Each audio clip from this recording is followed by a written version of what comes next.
Қазір уақытта ол адамның кім екенін айта аласыз ба? Марқұм ағасы. Кім, аты жөнін айтып беріңізші. Атын білмеймін. Нұрғанат ағасы. Нұрғанат. Яғни Ғайыпбаев Нұрғанат қой. Мылтық ұстаған адам. Иә. 13-ші том, 120-ші бет. Мылтық ұстаған жігіт қамажай дүкеніне жетпей мылтықты аспанға бір мәрте атқанын көрдім. Сол уақытта біз кетіп бара жатқанбыз, және тоқтамай кетіп қалдық дейсіз. Осы жауабыңызды қолдайсыз ба? Магазин жаққа жоғары қарай атты.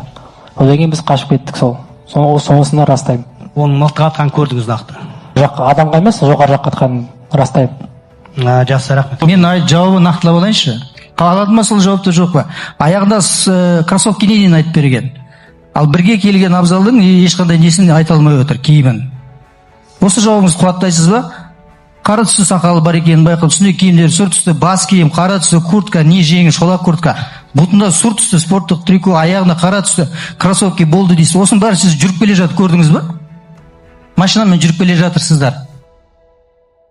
Сол жылдамдықпен келдіңіз. Қамамен. 40, может 60. Жылдамдықпен келе жатып көріп қойдыңыз ба аяғында кроссовки? Көрдіңіз ба, көрмедіңіз ба? Көрдім.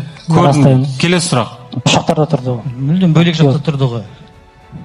Содан кейін сіз айтыңыз, мылтықтар астақода көрдім дедіңіз. Магазин жаққа атылды деп. Иә, магазин жаққа. Соның бәрін жүріп баратып көріп үлгердіңіз ба? Үлгердік, одан кейін біз кетіп қалдық. Одан кейін дальше не болған білмейміз.